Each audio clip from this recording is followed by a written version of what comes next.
რა აქვს ქართველებს საამაყო, ვინ ვართ ეს ქართველები, რა მიგვიცია მსოფლიოსთვის და რატომ ვთვლით, რომ სხვებს ვჯობი ვართ? 1. ადამიანის ნაშთები, რომელიც დაახლოებით 1 აგვისტო მილიონი წლისა აღმოაჩინეს 1991 წელს საქართველოში, დმანისში. ეს ევროპაში აღმოჩენილი ადამიანის უძველესი ნაშთებია. ქართველებმა სათავე დაუდეს თეთრკანიან რასას. 2. საქართველო არის ვაზისა და ღვინის სამშობლო. რასაც ადასტურებს როგორც ისტორიული, არქეოლოგიური, ეთნოგრაფიული მასალები, ასევე ლიტერატურული ძეგლებიც. ქვემო ქართლის ტერიტორიაზე არქეოლოგიური გათხრების დრო აღმოჩენილი იქნა ყურძნის ციფრები, რომელიც ცვ. 7-6 წლეულებს განეკუთვნება. გარდა ამისა, საქართველოს ტერიტორიაზე აღმოჩენილია ენეოლითის დროინდელი მარანი. საქართველოში 500-ზე მეტი ყურძნის ჯიშია. 3. საქართველო ასევე ხორბლის სამშობლოა. მსოფლიოში 27 სახეობის ხორბალი არსებობს. აქედან 23 არის კულტურული სახეობა. ამ 23-დან კი 14 არის ქართული ხორბლის ჯიში.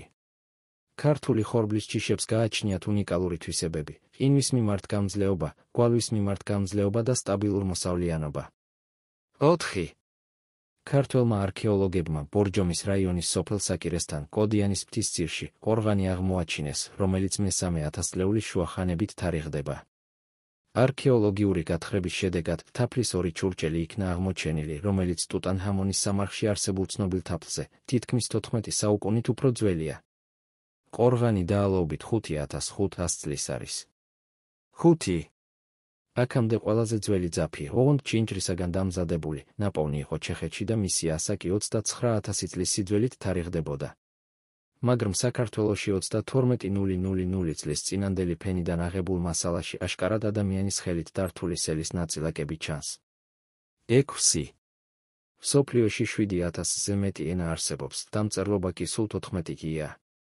14 დამწერლობას შორის 1 ქართულია, მეხუთე სიძველის მიხედვით, ახალი კვლევებით მე-3.